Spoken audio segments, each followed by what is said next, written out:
Hey, howdy ho, everybody, and welcome to the Undertone podcast. Or, no, wait, that's not right.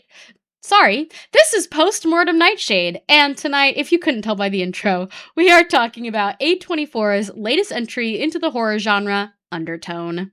To start off, I will say that if you are expecting something wildly new or original with this film, you might end up being disappointed, but while this movie wasn't wholly unique, I thought that this movie was executed extremely well.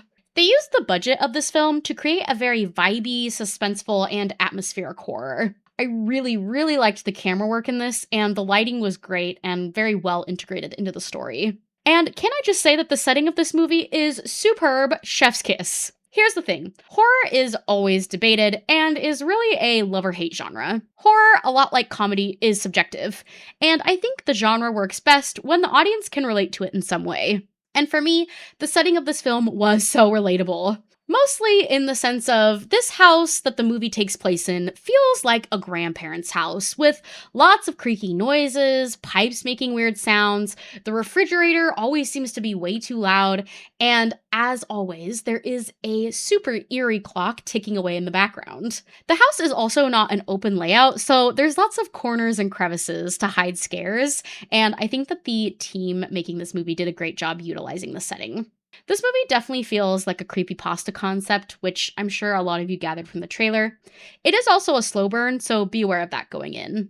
The two leads did a phenomenal job, and they sell everything so well and actually have really great chemistry with one another. This also seems to be, in my opinion, the best use of influencer/internet culture that I've seen in a movie in a long time. There were some great executed moments of suspense, and that was largely due to the filming and camera techniques that they chose to use for this film. Just as a heads up, I would give a trigger warning for some topics in this film, as the theming of this movie was a lot darker than I was expecting. In general, this film kind of felt like Sinister meets Paranormal Activity.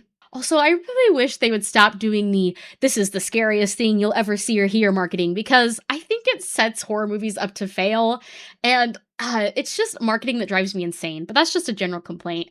But having said that, I think this will still end up being a highly divisive film. It is a horror movie after all. I mean, when I was walking out, I heard two people say it was super disappointing, but I had a great time with it. So there's a prime example of two totally different experiences with this movie. If you are interested in seeing this film, please see this in the cinema, because the sound design was so effective with the great theater speakers. So on my scale, this film gets a hey Heidi alrighty. But let me know in the comments, what did you think of Undertone? Did you think it was scary, or were you disappointed? Thank you everyone so much for tuning in, and if you'd like to follow along on my movie review journey, please like, subscribe, and follow, and I will see y'all very soon.